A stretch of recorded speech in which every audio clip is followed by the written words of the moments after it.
اشال نے فوراً اسے پہلی وجہ بتائی۔ اعظم صاحب نے اسے دیکھا ابھی نکاح ہو رہا ہے، رخصتی تک وہ آفس جوائن کر چکا، یہ کوئی وجہ نہیں ہوئی۔ فوراً سے سنجیدگی سے اسے بولے۔ اشال کا منہ لٹک گیا، وہ دوسری وجہ سوچنے لگی، ہم دونوں کی آپس میں نہیں بنتی ہے۔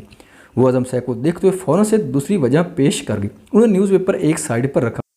شادی سے پہلے بہت سے ایسے کپلز ہیں جن کی آپس میں نہیں بنتی مگر وہ خوش رہتے ہیں۔ اعظم صاحب اب کی بار بھی سنجیدگی سے بولتے اسے مایوس کر گئے تھے۔ تیسری وجہ، اعظم صاحب اسے خاموش پاتے ہوئے پوچھنے لگی۔ اشال سوچنے لگی، مجھے اس کی ڈریسنگ سینس بالکل نہیں پسند ہے۔ اشال فوراً سے تیسری وجہ بتا گئی۔ اسے ایک امید لگی تھی، اشال یہ ساری وجوہات فضول ہیں، ہم آپ کے ماں باپ ہیں، آپ ہی کی بہتری کے لیے یہ فیصلہ کیا ہے، اور دیکھا جائے تو ضراب اور رضا سے زیادہ آپ کو اہمیت دی جاتی ہے اس گھر میں، مجھے امید ہے آپ مجھے مایوس نہیں کریں گے۔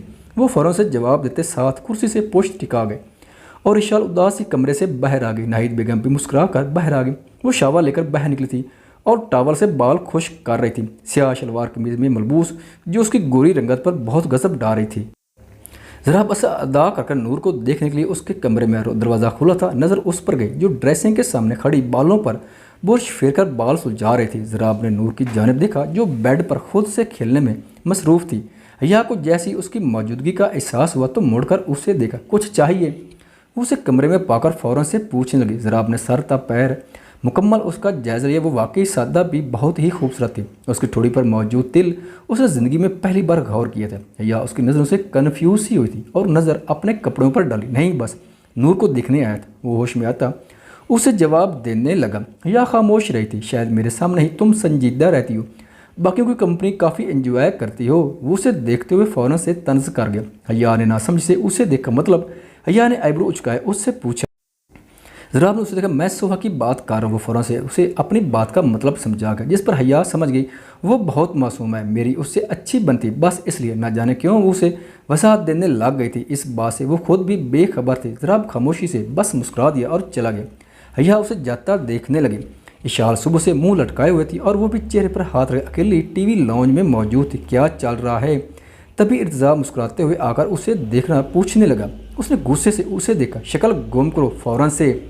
اشال غصے سے چیخ کر بولی۔ ارتضا اسے دیکھنے لگا، تمیز سے بات کرو، ہونے والا شوہر ہوں تمہارا۔ وہ فوراً سے اترا کر اسے بولا۔ اشال مسکرا دی، اوے شوہر، مائی فٹ، گیٹ آؤٹ۔ اشال جو صبح سے اپنا غصہ ضبط کیے ہوئی تھی ارتضا پر سارا نکال گئی۔ تم بدتمیزی میں حد سے بڑھ رہی ہو۔ ارتضا کو واقعی اس کی یہ بات بہت بری لگی۔ اشال منہ بنا گئی اور وہ غصے سے کشن پھینکتا چلا گیا۔ اشال اسے جاتا دیکھنے لگی۔ کیا کر دیا آپ سب لوگوں نے؟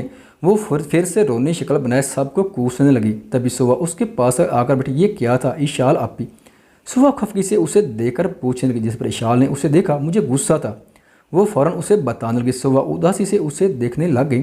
انہیں برا لگ گیا، اور ویسے بھی اس میں ان کا کیا قصور ہے؟ عارض کے رشتے کے وقت تو بہت سمجھا رہی تھی مجھے، اب خود کیا کر رہی ہو؟ ماموں ممانی نے کچھ سوچ کر فیصلہ کیا ہوگا۔ سوا نرمی سے اسے دیکھ کر سمجھانے لگی۔ اشال نے اسے دیکھا، میں چاہ کر بھی رضامند نہیں ہو سکتی۔ اشال الجھے ہوئے لہجے میں کہتی، وہاں سے چلی گئی۔ سوا اسے جاتا دیکھنے لگ گئی۔ وہ کمرے میں بیٹھی تھی، تبھی اس کا فون بجا۔ اس نے نظریں اسکرین پر ڈالی تو آسیہ بیگم کا کالنگ جگمگا رہا تھا۔ اس نے ایک گہری ٹھنڈی آہ بھری اور فون کان سے لگایا۔ کیوں فون نہیں اٹھا رہی تھی میرا؟ آسیہ بیگم انتہائی غصے سے پوچھنے لگی۔ حیا نے نور کی جانب دیکھا، بزی تھی۔ وہ مختصر سا جواب دیتے ساتھ سر کو بیڈ کراؤن سے ٹکا گئی۔ تمہیں کوئی کام بولا تھا؟ آسیہ بیگم اسے یاد دلانے لگی۔ حیا نے اپنے غصے کو ضبط کیا۔ میں یہاں نور کے لیے ہوں، سمجھی؟ مجھے بالکل اچھا نہیں لگے گا ان سے یہ کہنا کہ زمین میرے نام کر دے۔ حیا سرد لہجے میں مگر دھیمی آواز رکھے انہیں بولی، پاگل لڑکی، تمہارے ہی کام آئے گی، ان کی بچی سنبھال رہی ہو تم، اور کیا چاہیے؟ انہیں کرو بات اس سے متعلق۔ آسیہ بیگم وہی بات پھر سے دہرانے لگ گئی اور حیا نے فون کان سے ہٹا کر کال بند کر دی تھی۔ افطار وغیرہ کر کے تراویح پڑھ کر اپنے پورشن میں آیا۔ نور کو لینے کی گھر سے حیا کے روم کی جانب بڑھا۔ گہری نیند سو رہی تھی اور نور بھی اس کے ساتھ ہی سو رہی تھی۔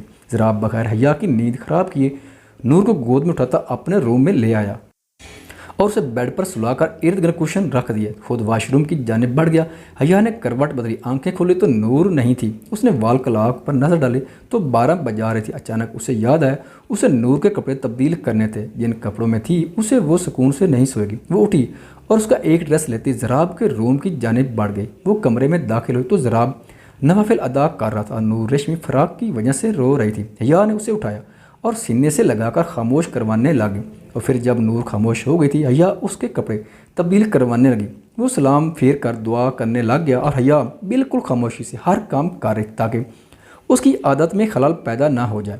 نور کو گود میں بٹھایا اور خود بیڈ پر بیٹھ کر اسے فیڈر پلانے لگ گئی اور ضراب پر نظر گئی جو دعا مانگنے میں مصروف تھا۔ وہ نور کو دودھ پلا رہی تھی۔ نور نے دودھ پی لیا، تبھی ضراب نے چہرے پر ہاتھ پھیرا اور جائے نماز جگہ پر رکھ دی۔ لمبی دعا میں کیا مانگتے خدا سے؟ یا پوچھے بغیر نہ رس کی۔ ضراب نے اس کی طرف دیکھا۔ خدا سے جتنا مانگو اتنا کم ہے۔ اس کا شکر ادا کر رہا تھا کہ اس نے میرا دن اچھا گزرا۔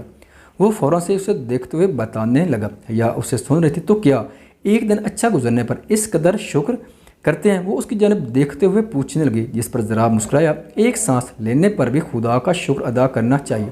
وہ اسے دیکھتے ہوئے فوراً سے بتاتے ساتھ اس کے سامنے آ کر بیٹھا۔ حیا نے نظریں نور پر کی ہوئی تھیں۔ ایک دفعہ تم خدا کے قریب ہو کر دیکھو تو معلوم ہوگا۔ اسے دیکھتے ہوئے فوراً سے بولا۔ حیا نے اسے دیکھا اور پھر اداس مسکراہٹ لبوں پر سجا گئی۔ آپ نہیں سمجھے گے میری فیلنگز۔ وہ فوراً سے لہجے میں اداسی سجائے اسے جواب دینے لگی۔ ضراب اس بات میں سر ہلا گئی۔ کون کہہ رہا ہے کہ ایک ہی بات کو سر پر سوار کر لو؟ خود کو مصروف رکھو، گھر کے لوگوں سے مل جل کر رہو۔ وہ اسے دیکھتے ہوئے فوراً سے بولا۔ حیا نے اسے دیکھا۔ میں ان سے بالکل مختلف ہوں۔ وہ اسے دیکھتے ہوئے جواب دینے لگی۔ ضراب مسکرایا، نظریں اسی پر مرکوز تھیں۔ تو ان کے ساتھ بنانے کی کوشش کرو، یہ گھر اب تمہارا ہے۔ حیا یقین جانو میری فیملی بہت اچھی ہے، تمہیں ان کے ساتھ وقت گزارنا بہت اچھا لگے گا۔ ضراب اسے دیکھتا سنجیدگی سے بتانے لگا۔ حیا نفی میں سر ہلا گئی۔ میں خود کو بزی رکھتی ہوں نور میں۔ وہ اسے دیکھتے ہوئے فوراً جواب دینے لگی۔ ضراب اس بات میں سر ہلا گیا۔ بالکل، تم نور کا بہت اچھا خیال رکھتی ہو، اسے پیار کرتی ہو، مگر تم خود کو بھی وقت دو، اپنے آپ کو بھی سمجھو۔ ضراب اسے فوراً سے بولا۔ حیا اسے دیکھنے لگ گئی۔ حیا ہر کسی کا مزاج ہر کسی سے مختلف ہوتا ہے، ہمیں نہیں معلوم کون کس مزاج کا ہے۔ خود دیکھو اشال اور سوا کے مزاج میں کتنا فرق ہے، مگر کیا ہے ایک دوسرے کے بغیر نہیں رہ سکتے۔ عارض اور ارزا کو دیکھ لو، اتنے مختلف ہیں لیکن وہ دونوں ہمیشہ ساتھ نظر آئیں گے۔ میری پھوپھو، میں جانتا ہوں وہ کچھ بھی بول دیتی ہے، لیکن یقین جانو میری ماں جب بیمار ہوئی تھی تو میں نے ان کی آنکھوں میں آنسو دیکھے تھے۔ اس کی نام فیملی ہے، خود کو ان کے قریب کر کے دیکھو، میری فیملی بہت پیاری ہے۔ وہ اسے دیکھتے ہوئے چہرے پر ایک خوبصورت مسکراہٹ سجائے سمجھانے لگا۔ حیا کو اس کی باتیں واقعی اچھی لگی، مگر وہ خود اس سب کے قابل نہیں سمجھتی تھی۔ اس گھر میں میری کوئی جگہ نہیں ہے، حیا اسے کہتے ساتھ نور کو لٹاتی جاننے لگی۔ ضراب نے اسے دیکھا۔ یشما کہتی تھی کہ گھر میں جگہ خود بنائی جاتی، بنی بنائی نہیں ملتی۔ وہ اسے جاتا دیکھتے ہوئے بتانے لگا، جس پر حیا نے مڑ کر اسے دیکھا۔ وہ یشما تھی، کہتے ساتھ وہ اپنے کمرے میں آ گئی اور اسے جاتا دیکھ رہا تھا۔ اسے ایک بار پھر نا امیدی نظر آئی تھی۔ جاری ہے۔ السلام علیکم ریڈرز، کل آپ سب لوگوں کا ریسپانس بہت اچھا تھا، تھینک یو سو مچ۔ آج بھی ایسا ہونا چاہیے، بلکہ ہر ایپیسوڈ میں ایسا ہونا چاہیے۔ شکریہ، خدا حافظ۔ خواتین و حضرات، ویڈیو دیکھنے کا شکریہ۔ اگر ویڈیو پسند آئے تو چینل کو سبسکرائب کریں اور ساتھ ہی بیل کے آئیکن کو لازمی پریس کریں تاکہ آپ کو آنے والی ویڈیوز کے اپڈیٹ سب سے پہلے مل سکیں۔ خدا حافظ۔